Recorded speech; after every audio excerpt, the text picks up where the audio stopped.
My name is Elizabeth Lalasz. I'm a registered nurse. I work at Stroger.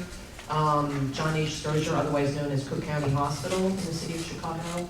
I'm also with National Nurses United. And so I'm here to talk about the teachers, which might seem like a strange thing initially, but I want to explain a little bit about why. Myself as a nurse is actually involved in active support in the city for the teachers' struggle. As a nurse, obviously, at Cook County, I'm a public employee, and I feel a relationship, obviously, with the teachers in that regard as public employees. And there's similarities, obviously, between our work in the sense of the teachers, obviously, teaching students. I work with patients. So there's obviously a very social aspect of the work and similarities. I won't go through all of those because I don't think that, you know, if people have questions, we can go through that, but that's the real point of this discussion. But that's sort of a starting point, but I also feel as if, you know, beyond that is really what's going on with the teachers as far as their fight and the significance of that for myself as a union member and someone who's actually, I mean, we're going into contract negotiations at county in November, but really I think it's about the wider struggle for the labor movement as a whole. I think the last year and a half has shown with Wisconsin through Occupy through today that there is actually a change happening within the labor movement in this country and the potential to revitalize the labor movement.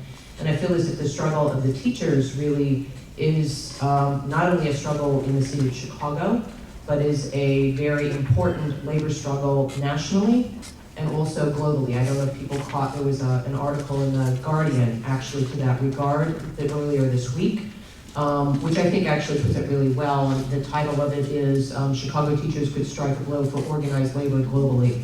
And I think that's the significance of it and why it is that I'm so actively involved, my union's actively involved, but obviously I'm not the only one. Bill, who's going to speak after from the letter carriers, we're in the Union Outreach Subcommittee in a newly formed group called the Chicago Teachers Solidarity Campaign that formed probably about 4 weeks ago to begin broad solidarity within unions and community members, parents, students, everyone across the city of Chicago to actually get out support for the teachers. I mean, just to talk a little bit about, I mean, how many people here have been following what's going on with the teachers? I mean, it's hard to miss, right? Because it's all over the news. And obviously, I mean, I have many friends who are in CTU as well, so I do actually hear about what happens to them, but we did have the flyer I handed out to you about a meeting we just had for NNU. The Metro Committee is actually a meeting we have every month for our union that brings together nurses from across the city. We invited CTU to come there, and they gave an excellent presentation. 3 people actually came to speak about what was going on with them in the schools. And the things that they laid out, I think, just to go through the issues, because a lot of what you hear, and I think will hear from now on, is that the teachers just want a bunch of money.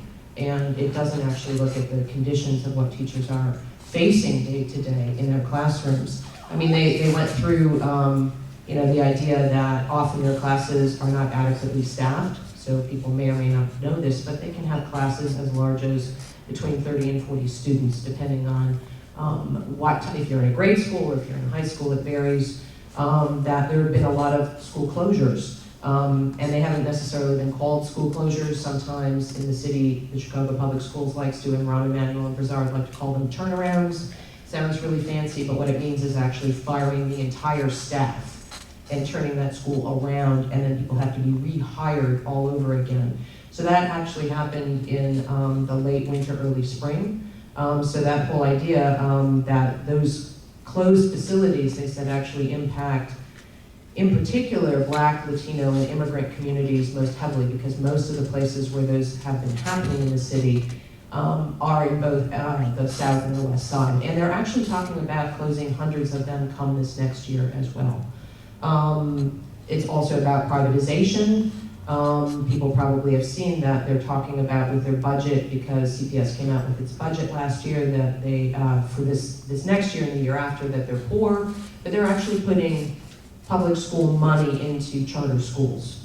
And so they're talking about, you know, some millions of dollars being invested in that. And I was talking to somebody in the CTU, they said that, you know, CPS's plan is to actually turn almost 20% of their bargaining unit into charter schools. And so charter schools mean non-unionized, or when you try to unionize, this happened to one of the schools, actually, a charter school in Chicago, recently, the teachers all voted for a union, and then suddenly the board for that charter school decided to shut it down.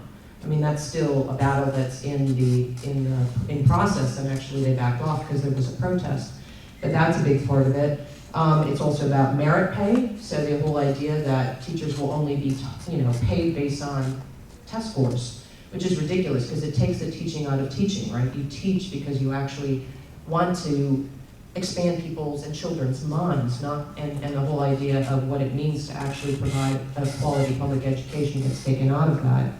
And then the whole idea of just union busting across the board, because that's really what this is. And I think the significance, and I feel strongly about this as well, is the whole idea that with CTU, their struggle being global in the sense of what the Guardian talked about was the idea that if they are able to successfully break apart CTU through a struggle, right, they can go after any union. And public school teachers in this country are the largest sector of the public sector. I think it's like 40 or 45%, which is why teachers' unions across the country are being attacked.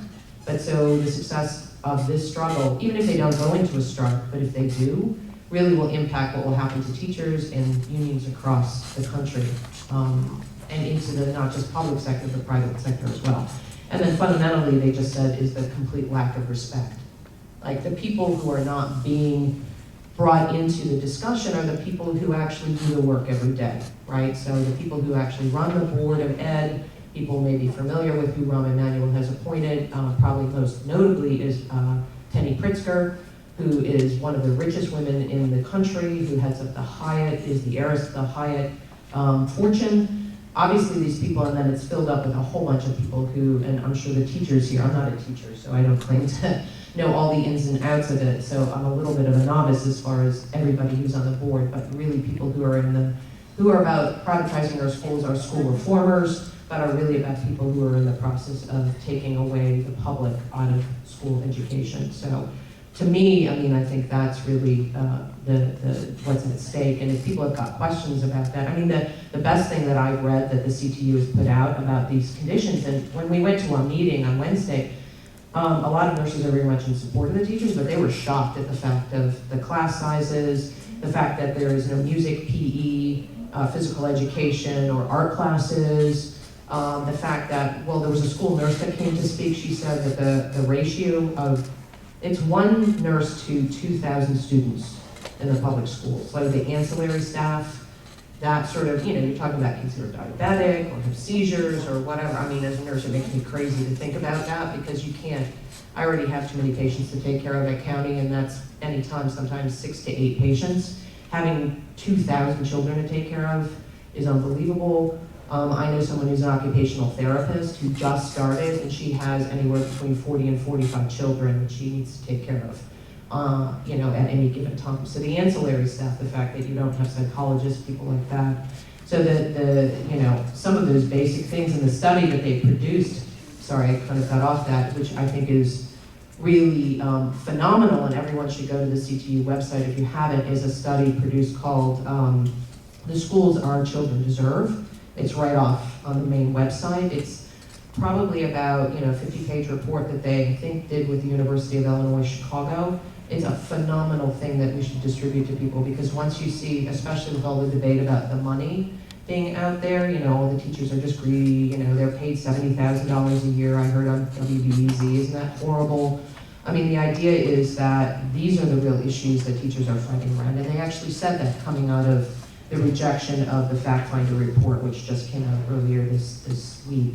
They said this isn't just about the money and the economics, but this is really about the schools that we believe our children deserve. And because of the laws that are out there, SB 7, which was passed, which, it's around some of the things that we were talking about with the strike authorization vote, right, having to be 75%, they can't talk about those issues openly in negotiations, but they're obviously the issues that are the most important in many ways. In fact, the teachers are like, the money is, we need to be rightly compensated, but we want to actually be able to have the public talk about these issues and say why it is that these things are very important. So that study, I think, is incredible, and people should check it out.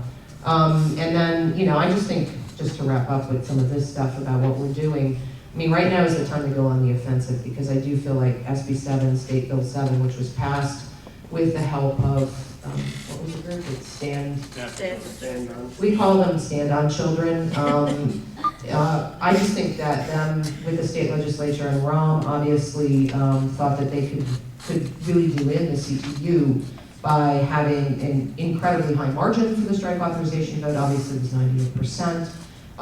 The fact finder report too, just so people know, I mean, I think people were pretty shocked, and I think that CPS and ROM was shocked by the fact that the fact finder, Ben, who, you know, granted, whatever you want to say about him, actually came out, and I think the best thing he said was, like, you should pay people between 15 and 20%, and you can't extend the school day and expect people not to be compensated. People don't work for free, that's my commentary.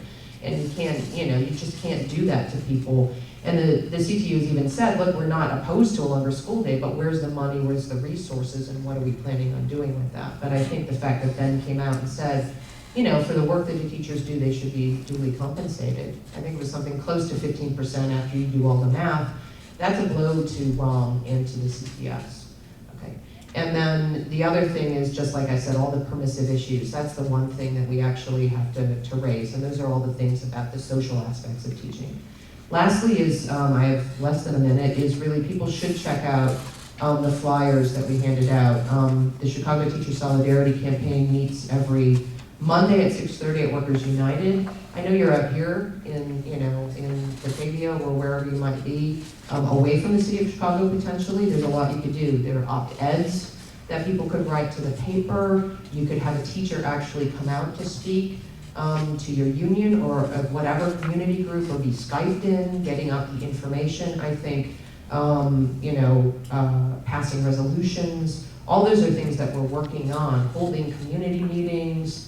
I mean, there are a lot of different ideas, because even though if you're not living in Chicago, that doesn't matter. Like I said, the impact is huge, both regionally and nationally and globally. So I just think if there are questions or comments, I'll stop with that.